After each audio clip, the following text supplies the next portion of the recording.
चलिए देखने की कोशिश करते हैं कि वो कौन से सवालात हैं, कौन से ऐसे इबारतें हैं सवालों में, कौन सी इबारात हैं, जिनकी मदद से कि आप लर्निंग के प्रोसीजर को मौसर तरीके से आगे बढ़ा पाते हैं और जिनकी मदद से कि उन्हें आप अपना के अपनी जमातों में, अपने टीचिंग लर्निंग के प्रोसीजर में किस तरह से वो आपके लिए मददगार साबित हो सकते हैं। क्वेश्चंस के बहुत से पर्पस हैं, बहुत सी टाइप्स हैं जिसके मुताबिक जिनके उनको जहन में रख के अगर पूछा जाए तो उनका एक जो फ़ायदा है या फ़ायदियत वो मैनी फोल्ड हो जाती है।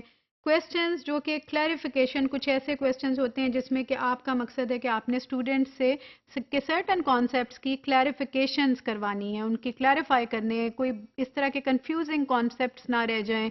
सो they should be able to understand it well and thoroughly, कि इसमें कोई भी इसमें मजीद शुबे की गुंजाइश न रह जाए। जो जहाँ क्लैरिफिकेशंस रिक्वायर्ड हैं वहाँ पे जिस तरह के क्वेश्चंस आपके लिए मददगार हो सकते हैं, for example, can you explain that to me? So when you are in the process of explaining, आप actually you will try to have every kind of justification in support of your answer.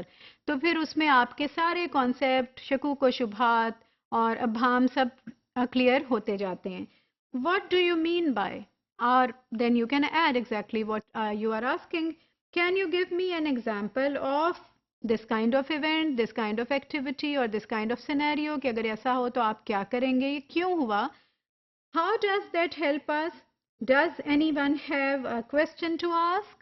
जिसमें ये कि एक summing up या एक wrap up वाली activity में ये क्वेश्चन होता है कि अगर कोई भी एंड पर आपने सम अप करना है and you have just covered everything and you have been into discussion for quite some time, तो आप ये क्वेश्चन पूछ सकते हैं कि is there any more question, या किसी और में कोई क्लैरिटी, कोई क्लैरिफिकेशन रिक्वायर्ड है या कोई हेल्प रिक्वायर्ड है, तो feel free to ask.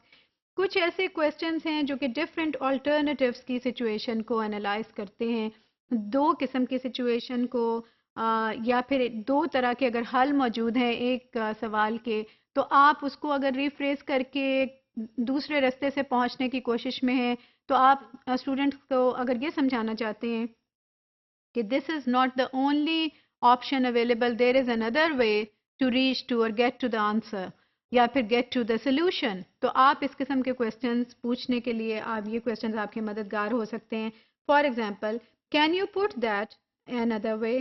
Is there another point of view? What if someone were to suggest that? And you can then give the alternative suggestion and take their feedback. What might someone who disagrees say? कि अगर आपने एक situation एक final हल के तौर पे बता दी और अब आप पूछना चाहते हैं कि क्या अगर कोई डिसएग्री करता है तो फिर क्या होगा, आप उसको किस तरह से अल्टरनेटिवली उसको सेटिस्फाई करेंगे।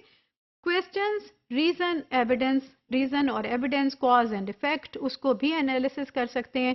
लीनियर हो सकता है, immediate effect, cause and effect हो सकता है, सिस्टम के तहत इनडायरेक्ट हो सकता है।